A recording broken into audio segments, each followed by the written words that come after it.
Kerajaan Mataram Islam adalah salah satu kerajaan yang dahulu pernah berjaya dalam sejarah Indonesia. Kerajaan yang diperkirakan telah berdiri semenjak abad ke-15 tersebut berpusat di Kota Gede, Yogyakarta. Meskipun cukup terkenal dalam cerita-cerita sejarah mengenai kerajaan Mataram Islam, namun ternyata tidak sedikit dari masyarakat yang tidak mengetahui mengenai kerajaan ini. Lantas, seperti apa sejarah kerajaan Mataram Islam? Berikut ini sejarah pendiri dan kejayaan hingga keruntuhan Kerajaan Mataram Islam.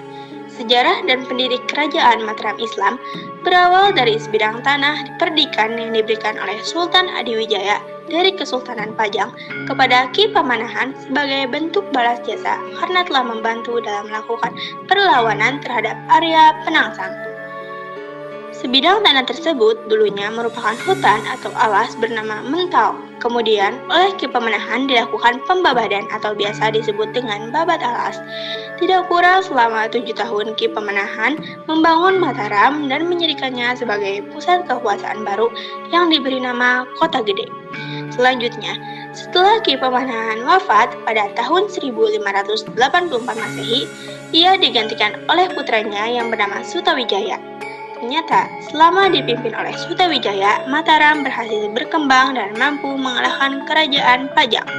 Dengan demikian, Sutawijaya naik tahta setelah merebut wilayah Pajang dari Hadiwijaya dengan gelar Panembahan Senopati. Pada saat itu, wilayah kerajaan Mataram hanya hutan Mentau dan beralaskan kerajaan Pajang.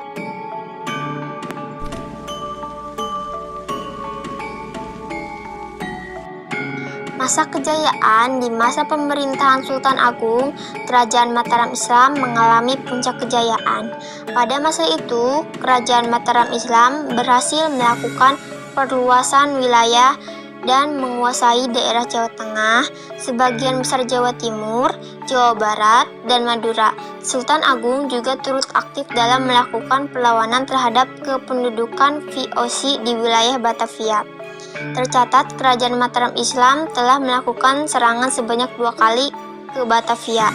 Selain itu, Kerajaan Mataram Islam juga berhasil menjalin hubungan kerjasama yang baik dengan sejumlah kerajaan lainnya di Pulau Jawa, seperti Kerajaan Banten dan Kerajaan Cirebon. Meskipun belum berhasil mengalahkan VOC di Batavia, namun selama pemerintahan Sultan Agung telah berhasil membawa Kerajaan Mataram menjadi kerajaan Islam yang cukup besar di tanah Jawa.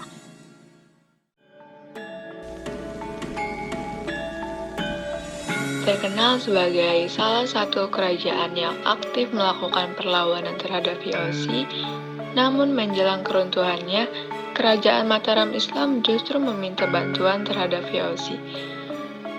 Masa-masa keruntuhan Kerajaan Mataram Islam sudah mulai terlihat ketika pemerintahan Sultan Agung berakhir dan dilanjutkan oleh putranya, yang bergelar Kanjeng Susuhunan Prabu Amangkurat Agung atau biasa disebut dengan Amangkurat I.